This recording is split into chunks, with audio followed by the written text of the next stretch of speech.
Bon, parlons d'abord des studios.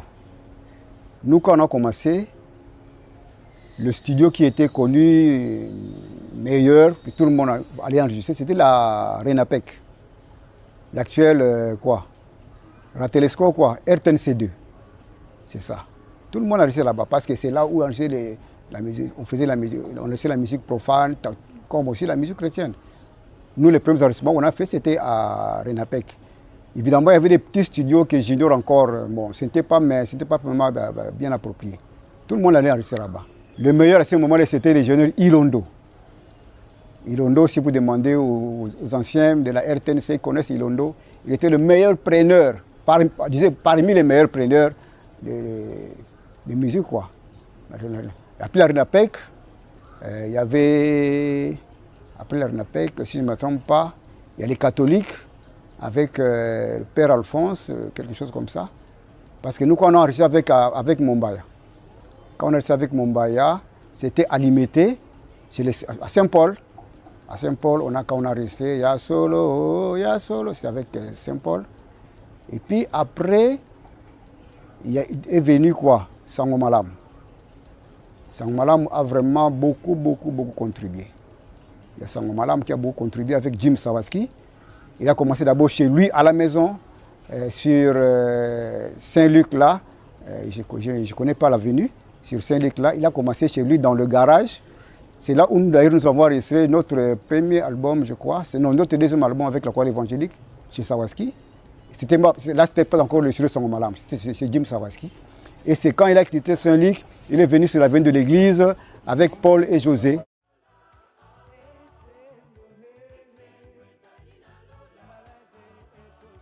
La première fois, quand je vis Jim, c'était à l'église Mbatamayeng, vers Maloué Kalaba. C'est là où je le vis, ils sont venus chanter, agrémenter l'église, et ils étaient à trois. Jim, José Nchassa et Paul Nchassa. Ils étaient à trois, ils chantaient. C'est pour la première fois que je vois les gens qui chantent à l'église avec les guitares. C'est chez nous en Mbatamayeng, c'était le tam-tam, hein? Les maratas et tout ça. Je vis Jim chanter. Je les ai vraiment appréciés. Il a des voix bien propres, il jouait bien la guitare. C'était très bien. C'est là où, pour la première fois, j'ai vu Jim. Pour la deuxième fois, je commençais à aller dans leur support, les tassettes. Alors je ne comprenais pas les sons, l'enregistrement, la propriété de l'enregistrement. Nous, on croyait que ça se faisait en Europe. Or, ça se faisait ici. Alors, en cherchant, en demandant, à savoir Thomas, ils sont en train de travailler. C'est là où tu nous as amenés à aller voir pour la première fois le studio qui faisait des enregistrements miracles. C'est le studio, oui. Studio quand vous descendez vers Saint-Luc. Vers le bar là-bas, il y avait un studio, un petit garage. C'était un petit garage, toujours aménagé. Ah bon, il chante ici, oui. Alors à cette époque-là, nous aussi, nos aînés, Thomas, ma grande sœur à moi, chantaient avec Paul et David et José dans la Torah Réveil à Mbatamayeng là-bas. Et c'est là où maintenant, ils m'ont dit, est-ce que vous ne pouvez pas faire quelque chose comme ça? Mais oui. On s'est réunis, David, partout dans le double Sangomalam. David qui était notre soliste, on s'est réunis, Tonino, Malatosi, moi, Jean-Pierre, Jupen Chassa et les autres. Nous avons maintenant monté un petit groupe. On commençait maintenant à les imiter. On commençait à chanter, à les imiter, à chanter aussi leurs chansons. Quand on commençait à les imiter, tout, ils ont quitté maintenant Saint-Luc. Pour la deuxième fois, ils ont voulu trouver mieux. Ils sont descendus vers maire campagne, sur l'avenue de l'église, vers l'église pentecôtiste de maire campagne. C'est là où leur deuxième studio, quand ils ont commencé à travailler, à chanter. Maintenant, ils ont commencé à nous amener là-bas. On commençait à assister dans les répétitions. Et puis nous, on commençait aussi à faire, comme on dit, à lever les rideaux. Quand les grands veulent chanter, nous étions là-bas pour agrémenter un peu, donner un peu le goût aux chrétiens de suivre les aînés après nous.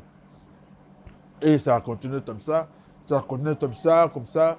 Maintenant, la communauté CAC a vu que leurs missionnaires qui étaient venus, ils commençaient à faire de bonnes choses. Et puis Jim s'est déplacé de Mère Campagne à Lipen, vers Luyeye. Ancien bûcheron et membre de CBC Kingsmen, Jim Sawatzki arrive comme missionnaire au Zaïre en 1973 et c'est à partir de 1979 qu'il se lancera pleinement dans la production musicale. Au départ, Jim était musicien avant de venir ici comme missionnaire. Donc ça bouillonnait déjà dans Jim de se lancer dans quelque chose qui avait à voir avec la musique. En fait, c'est comme ça que vous voyez, même le nom de la structure s'appelle Studio Sangomalam. Donc ça vous rappelle déjà quelque chose qui a à voir avec la musique. Donc c'était ça, il bouillonnait déjà en lui le désir d'évangéliser par la musique. Au fait, l'église c'est la structure et le travail c'est la mission. Donc il n'y a pas de contradiction. Sangomalam n'a jamais été une église. Donc c'était un outil, un service d'appui à l'évangélisation de la communauté. Donc ça a commencé comme ça. Quand Jim est arrivé à Kinshasa, il a trouvé, comme missionnaire, effectivement, dans la CAC, il a trouvé une famille qui chantait déjà. Hein? Une famille qui était douée en musique. Hein? Et drôlement, la maman de Tsassa, les frères Tsassa, c'est ma grande sœur. Ça, c'est une coïncidence. Le grand-père de José et Paul était représentant légal de CEC à Boma. Alors, c'est quand il a choisi les José et Paul, donc il a choisi vraiment les bons côtés de son histoire de l'évangélisation. Parce que les enfants avaient déjà un nom. Le nom de leur grand-père avait de la valeur. Un représentant légal, c'est quelqu'un à respecter. Donc c'était une famille qui était déjà douée en musique. Alors, il a adhéré, il a motivé ces groupes de faire l'évangélisation. Ils ne se sont pas retirés de la communauté, puisque leur mission aussi à l'époque, leur mission c'était chanter dans les différentes paroisses. Notons quelque chose ici, que la communauté CAC est une communauté qui a beaucoup plus évolué dans le Congo central. D'ailleurs, même le siège se trouve à Boma. À cette époque-là, Kinshasa était un champ missionnaire. Donc c'est là que Jim et le groupe Sangomalamu ont été de grands artisans pour la construction ou bien l'édification de l'église de la communauté CAC à Kinshasa. Là, je pense que vous me comprenez. Là. Donc c'était comme ça qu'ils animaient différentes différentes réunions, différentes rencontres pour l'évangélisation. Maintenant, il faut savoir une chose, la mission n'est pas un domaine privé de la CAC. Quand vous faites la mission, il faut le faire aussi pour tout le monde. C'était un groupe vraiment évangélique. Ils arrivent à un endroit, ils implantent le matériel et puis ils commencent à chanter. Les gens viennent comme des badauds et un frère commence à annoncer l'évangile et beaucoup de gens étaient gagnés au Seigneur. C'était leur stratégie. Jim est venu en RDC à l'époque Zaïre pour des raisons évangéliques. Donc en fait, c'était un missionnaire qui a reçu la vocation missionnaire. Il est venu à l'époque au Zaïre pour le travail missionnaire. Alors, il a commencé à œuvrer à partir de Madouda, dans le Congo central profond. Et puis, il a eu un temps à Boma. Et par après, il a été affecté ici à Kinshasa. Et je pense que c'est là où peut-être le contexte l'avait amené à avoir des idées futuristes. Je crois qu'il y a une anecdote, il était déjà à Madouda, il commençait à enregistrer des chorales. Il y avait une chorale là, je crois, Kojeko, chorale de jeunes chœurs. Il a enregistré avec un appareil, des micros. Et puis il y a eu aussi un groupe de gens qui l'a enregistré. Donc, mais en tout cas, il avait commencé ce travail parce qu'il sentait qu'il y avait la CAC a une vocation missionnaire, une vocation musicale. C'est-à-dire qu'il y a beaucoup trop de compositeurs dans la CAC et il fallait pérenniser, garder cela sur des supports. En tout cas, c'est ce qu'il a fait. Est-ce que par plaisir peut-être, on ne sait, mais en tout cas, on pouvait bien l'interroger sur ça, peut-être dans les jours à venir. Mais en tout cas, ce que je sache, il avait commencé déjà à enregistrer des chorales sur place à Madouda. Et lorsqu'il est venu à Kinshasa, il n'est pas venu pour enregistrer des chorales, il est venu pour faire le travail. Mais ce qui l'a poussé aussi à commencer les studios, parce qu'à chaque fois qu'il y avait des rencontres, des grandes rencontres de la CAC, il y avait des particuliers qui étaient là avec les radiocassettes. À l'époque, c'était des radiocassettes. Et puis il s'est dit, mais pour que cela ne se limite pas aux seuls individus qui enregistrent, mais que ça puisse s'étendre, ne faudrait-il pas que nous ayons une unité qui pouvait aider toutes ces personnes-là à avoir des supports qui peuvent aussi s'échanger dans l'espace tout comme dans le temps. Et je pense que c'est à cause de cela qu'il a eu l'idée de commencer un studio d'enregistrement. Et là aussi, les gens pensent abusivement qu'il avait créé un groupe. Non, non, non. Lui, il s'est adhéré à un groupe qui existait déjà, une famille, la famille Tchassa, qui œuvrait à l'actuelle paroisse CAC Batamayang. Et puis, il a ramené ce groupe comme instrument dans l'évangélisation parce que les gens, il a compris qu'ici, les gens aiment la musique et ce groupe l'a fait sortir de la paroisse et le groupe est devenu pratiquement national, international par l'évangélisation. En tout cas, ils ont eu à faire des déplacements non seulement à Kinshasa, dans le Congo central, dans les bandes, presque partout en République démocratique du Congo, jusqu'à sortir même de l'Afrique. Donc, et pas seulement ça, il a aussi eu 2 évangélistes qui travaillaient avec le groupe et avec lui dans l'évangélisation. Donc l'évangélisation était devenue complète d'une manière ou d'une autre, dans ce sens qu'il y avait un groupe qui chantait, qui animait l'évangélisation, et il y avait des prédicateurs qui prestaient. Et lui, il était dans les groupes. Alors, ici, à Kinshasa, il était des Bongolos. À l'époque, il était des Bongolos. Et deuxièmement, c'est que le groupe Sangomalam, Bonne Nouvelle, c'était un groupe que lui a initié pour l'évangélisation, qui travaillait d'une manière complémentaire à son ministère de missionnaire. Donc c'est ce qu'il faisait, il évangélisait partout. Ils utilisaient la MAF, vous savez, l'avion, parce que MAF en tant que structure de l'SCC à l'époque, travaillait aussi avec les groupes Sangbalam. Ils ont fait les Bandundu, l'Équateur, presque partout ils ont sillonné en tout cas la République démocratique du Congo, la République d'Isaïe à l'époque. Ils ont pratiquement sillonné. Ils sont allés, je crois, avec Explo, ils étaient en Hollande et d'autres pays de l'Europe. Seulement, quand il a commencé son ministère d'implantation de la radio, il a commencé ici et puis il a fait Sangoyambote à Brazzaville. Je sais aussi qu'il y a Bonne Nouvelle à Libreville au Gabon.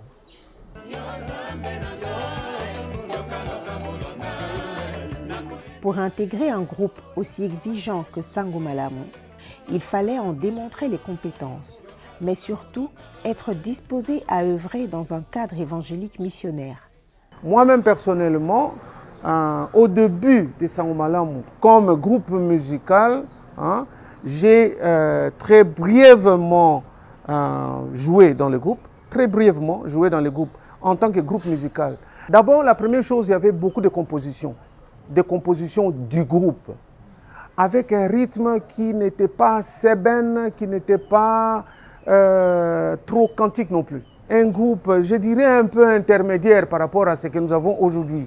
Ce n'était pas cantique et ce n'était pas... c'était juste un groupe protestant, un peu alternatif, un peu de l'évolution là-dedans. Mais il y avait beaucoup de compositions. Jim Sawatzki était un grand compositeur. Hein. Il y avait le grand, je l'appelle grand en âge, mais c'est mon neveu, José Tama, qui était aussi un grand compositeur. Il était compositeur-chanteur, hein, de lead chanteur. Il faisait des compositions, mais aussi pendant le service, on pouvait aisément jouer des cantiques et accompagner l'église dans les cantiques. C'est pourquoi on pouvait faire une campagne en public et aussi faire de la musique liturgique à l'église. Donc c'était ça qui a fait la grandeur de ce que nous avons trouvé. Les chansons étaient variées. Il y avait des chansons en français, il y avait des chansons à Kikongo, il y avait des chansons en lingala. Donc avec plusieurs styles, mais en tout cas, c'était surtout comme c'était des chants chrétiens, des chants qui édifiaient, avec leur façon de jouer, et ça édifiait, et c'était merveilleux de les entendre. Non, Jim, côté artistique, il était vraiment très discipliné. Il connaissait la musique. Ah, Jim, il connaissait la musique parce qu'il nous corrigeait. Hein? Tant tu chantes pas bien, tant tu joues pas. Non, non, non, non. Il connaissait la musique. Et puis, Grand José, il jouait déjà la guitare avant son malam. Il était dans un orchestre à Moutili. Hein? Donc, il jouait déjà. C'est ma page qui était dans l'église, mais dans je jouais déjà. Donc, j'avais de la maîtrise des instruments. Donc, il a choisi un groupe qui était là pas pour apprendre. Le groupe de Jim était un groupe vraiment professionnel. Parce qu'il faut d'abord voir leur façon de chanter, leurs anciennes cassettes. Hein? Donc c'était un groupe professionnel parce qu'il disait ah on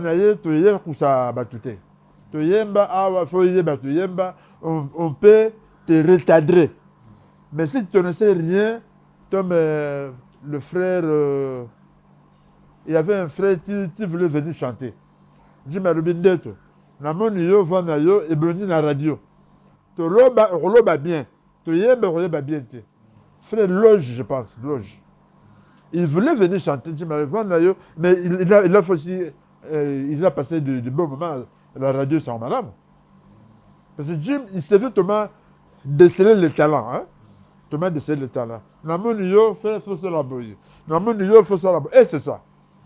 Donc, comme si, bon, je ne sais pas, inspiré, il avait cette facilité-là de comprendre, non, yo, c'est la boye. Yo, boye. C'était un travailleur, hein. Jim, c'était un travailleur. On était là-bas, on travaillait chez lui à la maison des enregistrements. Au salon, hein. Bilor de Belli, Papa Jean, son cuisinier. Papa Jean, Papa Jean, tu as la moussale et un jam. Tu as la répète de 8h à 18h. 8h à 18h. Bino Bolembi. Mais Jim était toujours fort. Un bon travailleur. Il était très patient. Bon, à l'époque, moi, quand je jouais, c'était d'abord... Dans le groupe, on ne pouvait pas seulement jouer. Il fallait chanter et jouer à l'instrument. C'était un groupe restreint. Donc, on n'avait pas de la place. Par exemple, dans un avion qui ne pouvait prendre que 6 personnes. Donc, tous les 6 personnes devraient jouer de rôle. Des rôles devraient être des polyvalents. Vous prenez, par exemple, l'avion de MAF qui ne comptait parfois que 6 à 8 personnes. Alors, tous les 8 personnes, vous voyez, un groupe qui n'a que 8 personnes devrait faire de tout. Donc, quand vous jouez à la guitare, il faut aussi chanter, vous avez un micro. Donc, dire qu'est-ce que je faisais dans le groupe, dans mon bref moment que je suis passé par là, en tout cas, on jouait et on chantait.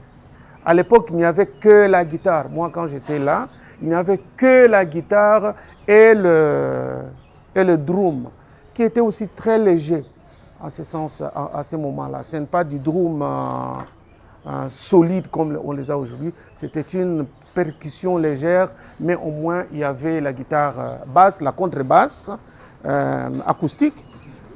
C'est Jim qui jouait la contrebasse acoustique. En fait, comme je disais avant, il était déjà musicien, il était déjà bassiste professionnel en ces termes-là chez lui. Il a déjà fait de la musique professionnelle chez lui avant de s'engager dans la mission. Donc il faisait la basse. José Tama jouait à la guitare solo. Et puis nous faisions de la deuxième et la troisième guitare. Puisqu'on ne pouvait pas faire une seule chose. Et tout le monde venait aussi des chorales. Donc nos voix étaient aussi mises en service dans ce sens-là. Au fait, à l'époque, mon père était président de la communauté. Le président représentant légal de la communauté à l'époque où Jim était en train d'évoluer. Et il a sérieusement contribué dans l'œuvre de Sango Malamu, dans l'évolution de Sango Malamu. Donc c'est pourquoi j'ai un peu de l'histoire de l'évolution de Sango Malamu et de Jim. Après avoir décidé de se plonger dans la production des supports gospel et évangéliques, en attendant l'arrivée du matériel adéquat, Jim fera appel à un de ses vieux collaborateurs en la personne de Jean Mukandi, à qui il proposera les fonctions d'administrateur du studio qu'il s'apprête à ouvrir. Mais en parallèle, il sollicitera aussi les compétences relationnelles de Tito Tama pour lui trouver des personnes dignes de confiance avec qui il pourra assumer cette lourde charge. Alors moi je suis de la deuxième génération, il y avait nos bien-aimés, les Ntsasa, il y a Paul, il y avait José, il y avait aussi David et Jim Sawaski qui ont fait partie de la première génération. Alors nous étions la deuxième génération parce que la première génération, ils étaient restés aux États-Unis. Jim, quand il est rentré, c'était pour fonder la radio, donc en fait les studios Sango Malamu d'abord. Alors c'était un studio vraiment ultra moderne à l'époque parce qu'il y en avait pas ici, à part on avait donc Bobongo, on avait Verkis qui avait aussi un studio. Après il y a Ndiaye qui sont venus après, tout ça. Mais nous étions la génération là, il y avait vraiment de la bonne qualité. Glorifier Dieu, évangéliser et édifier donc les âmes. Donc ça c'était notre vision et notre mission. D'ailleurs, si vous écoutez nos chansons, ça tourne autour donc de ça. Il n'y avait pas les mabanga, il n'y avait pas tout ce que vous voyez aujourd'hui. Nous sommes restés dans cette logique-là. Moi, je suis toujours reconnaissant envers un ami. On ne peut pas effacer l'histoire. Donc, on a grandi à l'Ozone. Donc, là, on a grandi, c'était à Ozone. Et le frère en question, il s'appelle Tito. Lui, il travaillait déjà dans le groupe Sango Malamu. Alors, quand nos vieux ils sont restés aux États-Unis, c'est grâce à lui qui m'a amené à Sango Malamu. Donc, on était là. D'abord, on était parti pour l'église d'Iroché. Donc, nous, on a implanté l'église d'Iroché qui est à la cité Mama Mobutu. Donc, on était invités là pour faire partie des groupes gospel qui devraient chanter pour l'église d'Iroché. Alors, on répétait avec donc, les groupes et puis voilà, on commençait maintenant à accompagner les gens au studio. Je me rappelle le premier album qu'on avait accompagné au studio, c'était l'album du défunt Kangu Masenga. Longola loboko na yonalit, depoya souci ezali.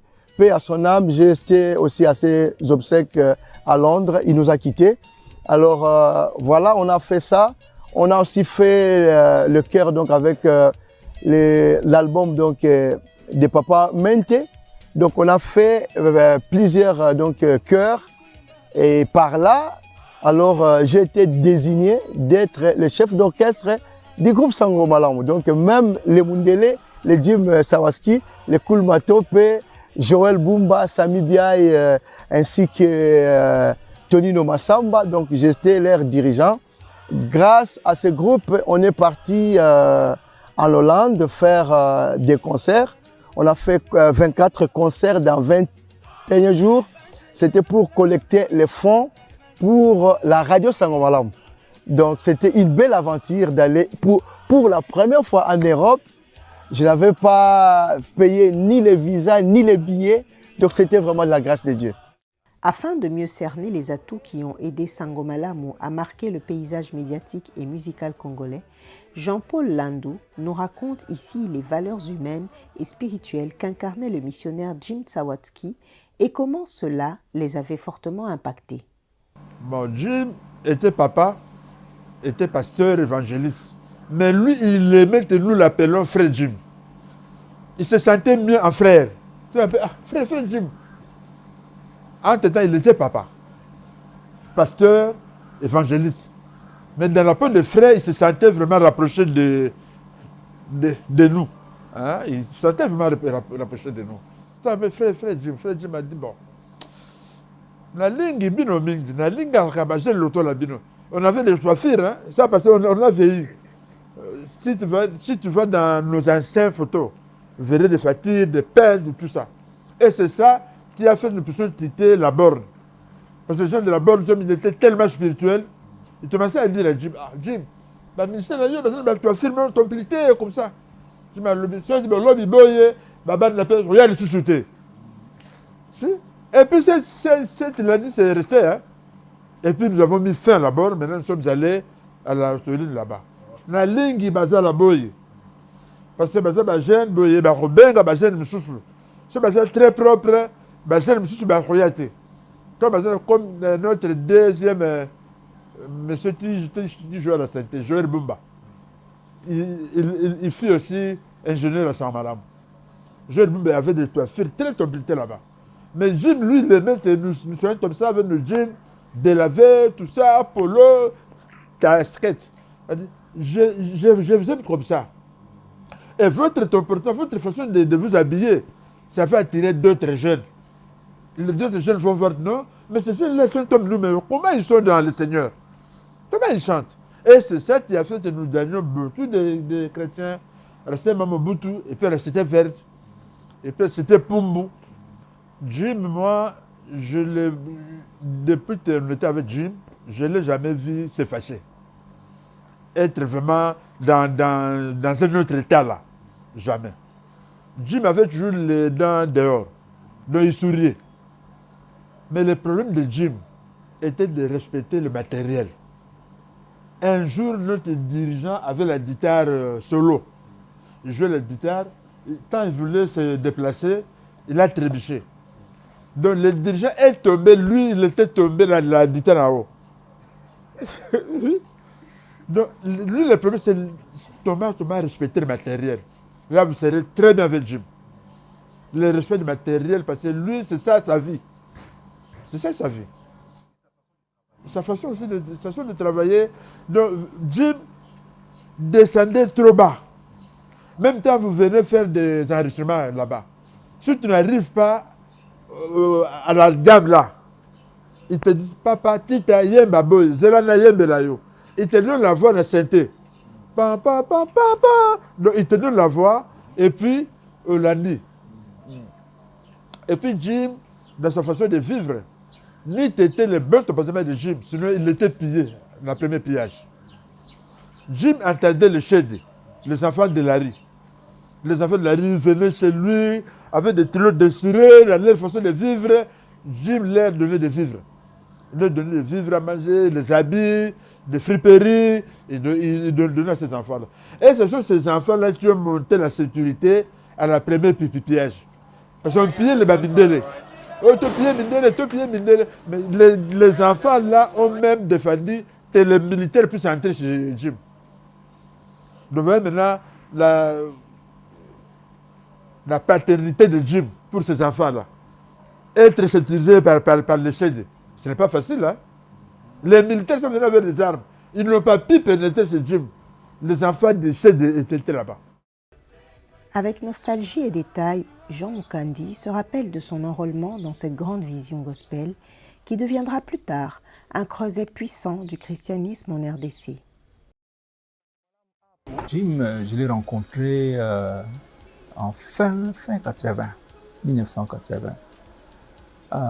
Il avait envoyé un communiqué au niveau de la Ligue qui cherchait un secrétaire, puisqu'il s'occupait de la librairie qui se trouvait à Bongolo, au centre de la CAC, en ce moment la CAZ. Alors je suis venu, on a commencé à causer, en tout cas il m'a adopté. On a commencé à travailler. J'étais son secrétaire. Je traduisais certains livres qui étaient en français, en lingala. Donc c'est là que je l'ai connu. Et nous avons travaillé plusieurs années, à peu près 9 ans. Plus tard, il va implanter le studio d'enregistrement. Alors, il m'a appelé. Quand il m'a appelé, il m'a dit qu'en tout cas, nous pouvons maintenant enregistrer. Alors, comme j'avais des chansons, j'avais aussi ce projet-là. Je suis parti, on a causé. Je me souviens, c'était en juin 1990. Alors, j'ai enregistré mon premier album, Un soleil se lèvera. Je suis venu enregistrer, je suis rentré puisque j'étais toujours à Bongolo. Plus tard, quand il m'a appelé pour venir voir comment évoluait l'album, puisqu'il produisait aussi, il produisait des artistes, ce sont eux qui vendaient les cassettes. Je suis venu pour me donner, il m'a donné le compte rendu, comment les choses évoluaient. C'est là qu'il va me proposer, frère Jean, est-ce que tu peux encore travailler avec nous au studio? J'ai pris mon temps pour réfléchir, j'avais à peu près 1 mois. J'ai réfléchi, bon, je crois que je peux quand même changer de milieu. Je peux avoir l'opportunité d'entrer au studio pour enregistrer mes albums. Alors, j'ai pris la décision, après 1 mois, j'ai commencé à travailler au studio d'enregistrement le 1er octobre 1990, donc 90. Quand je suis entré au studio, le frère Jim voulait que je puisse organiser l'administration. Il m'a montré qu'est-ce que je devais faire. Moi, je devais superviser les activités au studio, accueillir les groupes, les programmer, quand est-ce qu'ils doivent être programmés, quand est-ce qu'ils doivent entrer au studio. Donc, il y avait tout un programme. Les chorales, tout comme les groupes instrumentaux. Donc, comme ils étaient programmés, ils payent l'argent et ils sont programmés. Quand ils sont programmés au jour J, quand les dates sont là, ils entrent sans problème. À ce moment-là, il n'y avait vraiment pas de problème de coupure de courant. Tout se passait très bien. Les groupes entrent et ils enregistrent. Le choral faisait parfois 2 ou 3 jours, mais les groupes instrumentaux faisaient peut-être 1 semaine, puis le temps de programmer, le temps de chanter, le temps de faire le mixage, et ainsi de suite. Les ingénieurs qui étaient là jusque-là, en tout cas, quand je suis venu aussi, il y avait le frère Tonino Massamba. C'était lui le premier ingénieur au studio d'enregistrement. Bon, moi j'ai eu cette opportunité parce que j'ai habité avec les frères Ntsassa mes vieux, Grand Pajot, Grand José, Grand David et Grand Tito, parce qu'ils font partie de la famille Ntsassa. Moi j'ai eu cette opportunité d'habiter chez eux plusieurs années très jeunes et c'est eux qui m'ont appris la musique et qui m'ont élevé. Alors, quand ils sont partis aux États-Unis, Jim devait revenir ici pour continuer son travail. Et comme le frère Tito, qui est le président de mon groupe actuel, le groupe Tamar, lui avait déjà travaillé avec les Sangomalam et Jim Sawaski. Quand il est revenu, il fallait qu'il réintègre le groupe. Et quand il a réintégré le groupe, Jim lui dira qu'il a besoin d'une équipe pour travailler, continuer son travail. C'est comme ça que frère Tito me prendra, moi et le frère Runo, et quand nous sommes arrivés là-bas, nous avons commencé à travailler, et c'est là que le frère Jim Sawaski va me former à la maîtrise du son, du moins de la table de mixage. Et la table que nous avions, c'était Soundcraft, et ce n'était pas facile de travailler avec elle. Comme j'avais habité avec les Ntsatsa, mes grands frères, et que j'étais habitué à la musique, j'avais quelques notions. Donc, quand je suis arrivé et qu'il a commencé à me former, j'avais la facilité de comprendre parce que j'avais quelques notions de musique. Et puis, quand il m'a formé, je suis devenu le premier preneur de son de Sangomalamu. Je ne dis pas ingénieur de son, je dis preneur de son. Parce que pour être ingénieur, il faut avoir les capacités requises pour ça. Moi, j'étais juste preneur de son parce que je faisais la prise de son et je faisais aussi des mixages. Et Papa Runo, lui, il était intendant. Mais quand le frère Edo Bumba nous a rejoints, Jim s'est rendu compte qu'il était entouré des musiciens. Alors il a demandé de redémarrer Sangomalamu. Mais nous avons commencé d'abord à domicile chez lui dans son salon. Il était sur l'avenue Luyeye, dans la maison de l'ex-général Elouki. Oui, je ne me trompe pas, il habitait là. Nous travaillions chez lui. Frère Tito, lui, il faisait souvent des courses avec Jim. Et Runo était là pour faire l'intendant et constater, faire des rapports. Sa femme était professeure et puis évangéliste. En étant professeur, il était aussi évangéliste. Sa femme commençait à se gêner. Mais Jim, lui, ça ne lui disait rien. Parce que Jim, c'est musicien de sang. Quand nous avons installé dans son salon, hein, là où il reçoit les gens, les instruments, quand on joue, alors c'est la musique. Donc lui, il ne va plus la maison. Lui, il va la maison studio. En tout cas, ce monsieur-là, c'est vraiment un musicien. C'est comme ça que nous avons quitté enfin Luyeye pour aller à Mbama. C'est là que nous avons eu un local, nous avons tout installé parce que à la maison du frère Jim, c'était dans le salon. Et lui, il est missionnaire, il faut que de temps en temps, il accueille des personnes et laisser les histoires là comme ça. Ce n'était pas bien. Et nous avons trouvé un local à Mbama. Et c'est là qu'il y a l'école missionnaire d'évangélisation. C'est là qu'on a fait une structure, des bureaux et tout. Et moi, j'étais toujours le preneur de son principal. Comme le groupe Sangomalamu fonctionnait déjà, et nous avions fait même quelques déplacements et concerts, au plateau de Bateke, à Maloko et tout, mais le studio était délaissé, il fallait quelqu'un pour y travailler. Et donc, il ne fallait pas que je sois dans le groupe, et comme je maîtrisais la table et le son par rapport peut-être même à lui-même, parce qu'il lui arrivait d'être étonné de voir ce que je faisais avec cette table. C'est comme ça que je serai retiré du groupe et Runo va rester dans le groupe de musique avec les autres.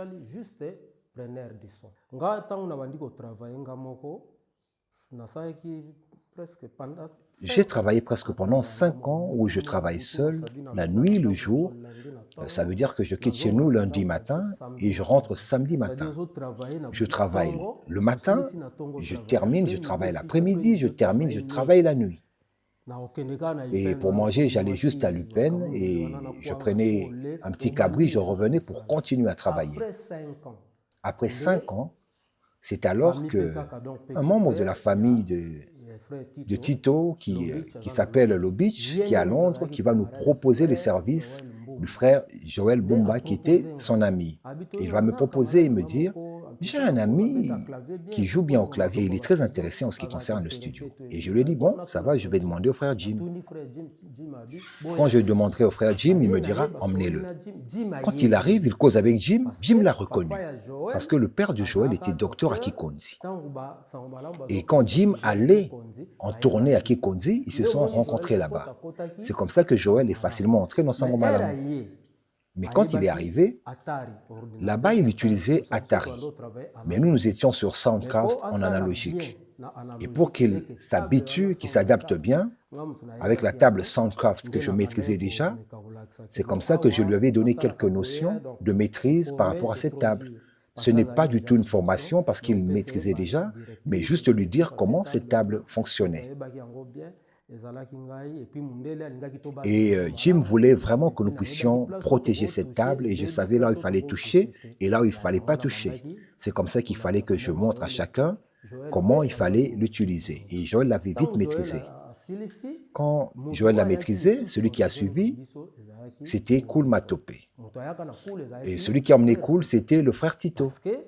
Parce que en ce moment-là, quand Lazare est arrivé, ce sont tous mes grands, mais juste pour faire vite, quand Papa Lazare est arrivé, là, Tito n'était plus là, il était déjà allé en Suisse. Mais c'est Tito qui a emmené Cool en visite la première fois à Sangomalam. Quand Cool est arrivé à Sangomalam, il travaillait déjà à VV, il maîtrisait déjà la table et la programmation. Seulement là-bas, ils utilisaient la table Tascam. Quand il arrive chez nous, il trouve une table Soundcraft. Comme je la maîtrisais déjà, il fallait que je lui donne quelques principes afin qu'il maîtrise aussi facilement. Et il l'a fait, il a maîtrisé. Il était vraiment une grande bénédiction pour Sangomalam parce qu'en dehors du fait de faire la prise de son, il travaillait aussi comme grand animateur à la radio. Il était vraiment une grande bénédiction pour Sangomalam. Après Papa Cool, Papa Lazare est arrivé. Il venait déjà d'étudier la musique en Afrique du Sud. Et quand il est arrivé chez nous, il fallait juste lui rappeler les notions de cette table Soundcraft afin qu'il la maîtrise. Et surtout qu'il y avait un système de patching, il fallait que tous ceux qui viennent puissent comprendre comment fonctionnent ces patchings, y compris Sami Biaï. Quand il est arrivé, il avait beaucoup de notions. C'est un ami que j'ai connu depuis, dans le groupe Bapandi Sango, chez notre papa Maison Bungu. Sami était un touche-à-tout, il joue à la guitare solo, basse, clavier, il installe les lampes électroniques, il maîtrisait beaucoup de choses. Chez nous, quand il est arrivé, il y avait juste une question de maîtriser notre table Soundcraft afin de travailler.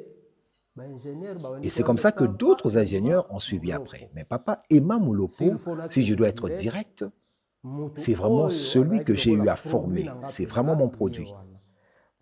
Parce que il avait fait l'école chez nous à Sangomalam. Et nous formions, donnions des cours de prise de son, clavier et tout, académie on l'appelait. Quand il a terminé, il avait préféré faire son stage à Sangomalam. Et quand on l'a retenu, on lui a dit que c'est moi qui allais être son formateur. C'était maintenant une bonne chose pour qu'on puisse avoir les preneurs de son en grand nombre. Parce que maintenant, on pouvait enregistrer la journée, on pouvait enregistrer aussi la nuit. C'était le fondateur lui-même, Jim Sawatsky, qui m'avait fait appel parce qu'il me connaissait déjà. Donc c'est depuis les années 95. Donc moi, je dirais que j'étais parmi la deuxième génération des ingénieurs parce que j'ai trouvé aussi d'autres ingénieurs qui travaillaient déjà. Okay. Il y avait Tonino, il y avait Joël Bumba, il y avait Lazare Takasasa, il y avait Cool Matope.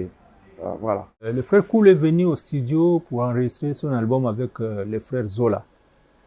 On connaissait bien les frères Zola, ils venaient souvent au studio. C'est aussi un fan de musique, aussi un bon musicien.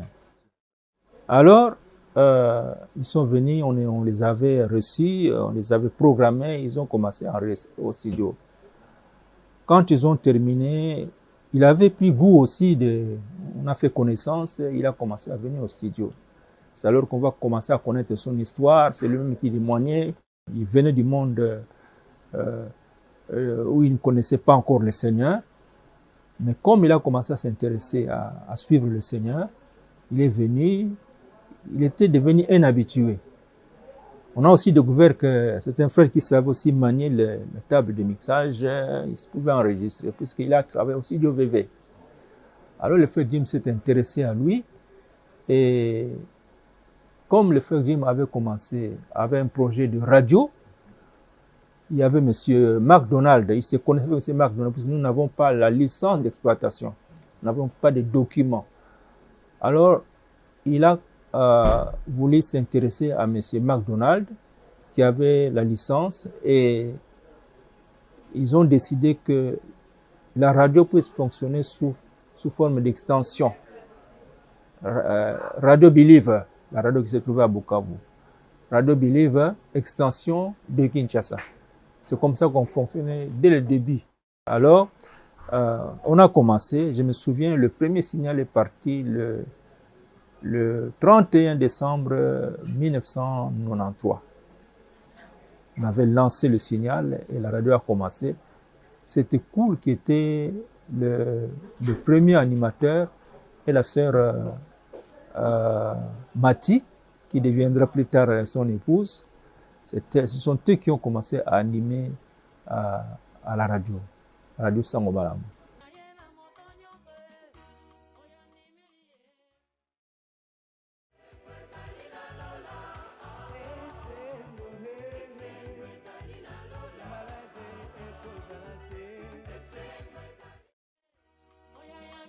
Comme la radio jouait, je me rappelle à la maison, les gens attendaient pour enregistrer. Et des fois, on s'offusquait de voir que la publicité entrait aussi. Tu vois, il y a une musique qui joue et puis à un moment, Radio Sango Malamu. On entend ça dans ce qu'on écoute.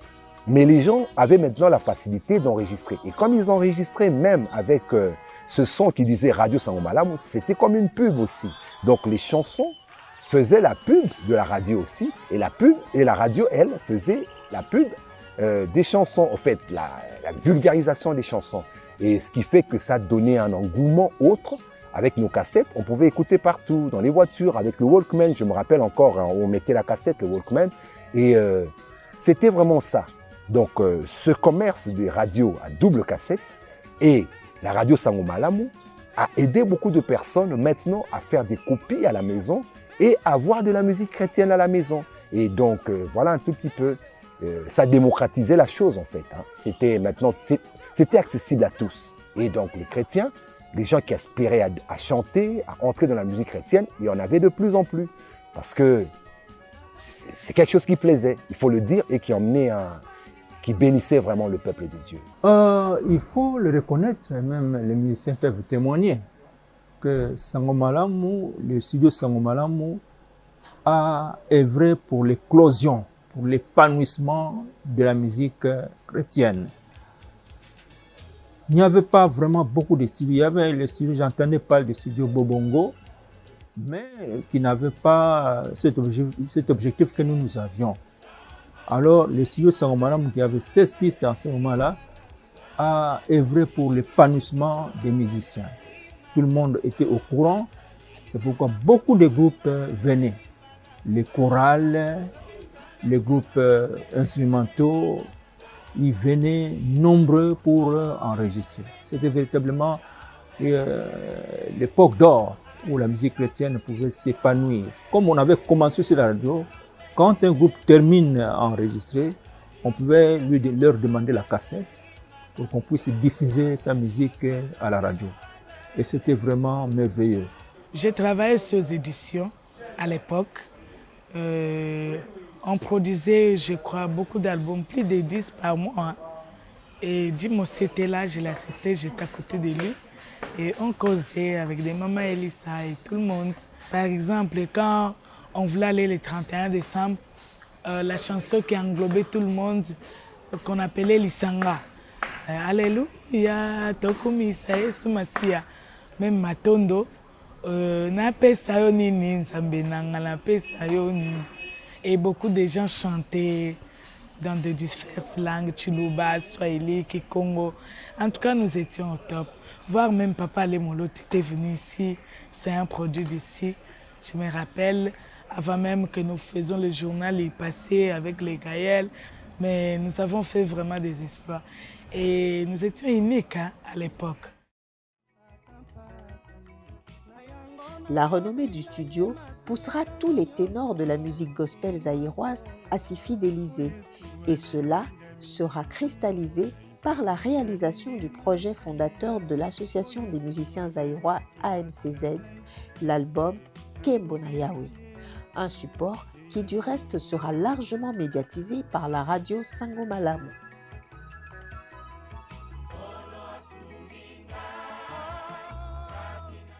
Nous, on a commencé depuis longtemps.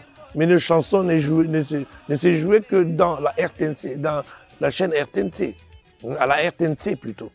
Et la RTNC ne diffusait pas des chants à longueur de journée, non, seulement s'il y avait deuil ou s'il y avait une émission religieuse.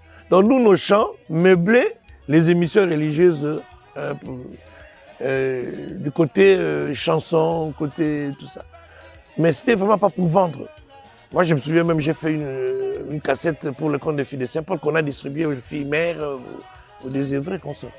Donc, mais le studio Sango, la radio Sango Malamu a propulsé cette musique-là, a fait sortir la musique de l'église dans le monde. On commençait à écouter cette musique dans des radios, dans des voitures, à jouer cette musique dans des fêtes, dans des deuils. Et voilà. Donc moi j'ai dit que la radio Sangomalam a été d'une très très grande importance dans la carrière des artistes chrétiens. Sangomalam, il est venu avec un studio ultra moderne qui a permis que notre musique soit valorisée. Parce que moi je connais plusieurs gens, ils enregistraient encore à la maison avec les deux cassettes là, audio, tout ça. Et voilà. Et puis nous, on a dit que non, on a un studio. D'ailleurs, Jim, il m'a dit d'aller dire, je peux même dire, je n'ai pas honte de le dire, frère Patrice, il n'enregistrait pas au studio. Le premier album qu'il avait enregistré, c'était, je ne sais pas donc comment, mais ce n'était pas avec de très bonnes conditions. Jim me dira d'aller voir Patrice, de lui dire de venir au studio parce que nous sommes là pour moderniser la musique. Nous voulons apporter la qualité. Et c'est ce qu'il a fait. Donc, on ne peut pas parler de la musique chrétienne au Congo sans parler de Jim Sawaski, sans parler du studio Sangomalam. On ne peut pas effacer l'histoire parce que nous avons apporté donc l'excellence.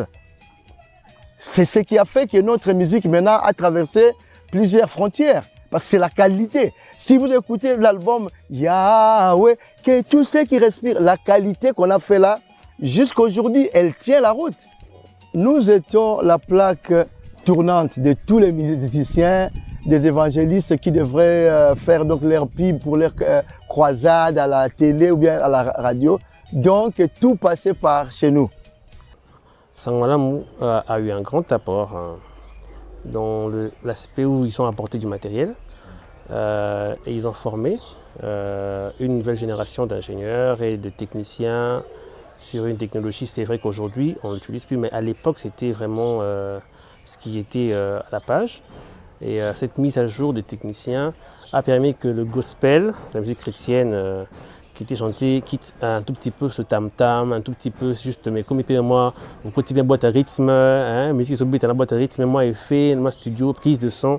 Donc c'était vraiment ça, c'était un grand apport. Et vraiment à l'époque c'était tu joues à la guitare, on met une cassette, radio, on met rec sur la radio, cassette, et quand c'est fini, c'est l'album, on va le dupliquer.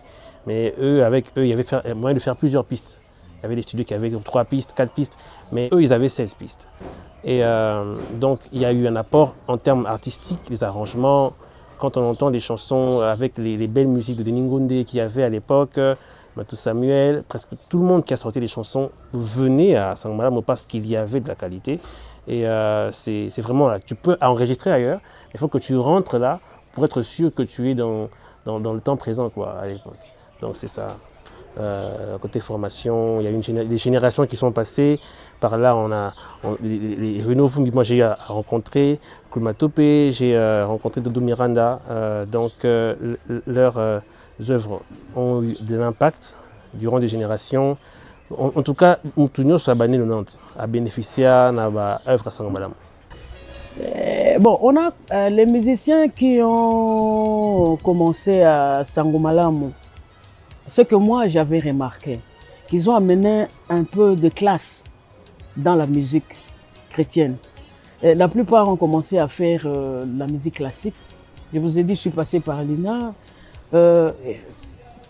C'était un plus. C'était un plus. Bon, la radio Sangomalam a fait aussi la promotion de beaucoup parce que la radio Sangomalam avec les aînés et ils ont utilisé pour lancer la radio Sangomalam, ils ont utilisé nos chants. Bon, à l'époque, il n'y avait pas ce qui se passe actuellement. Il faut, je ne sais pas, des démarches pour qu'on fasse votre promotion et tout ça, non. C'était nos chants qui faisaient la publicité des chaînes.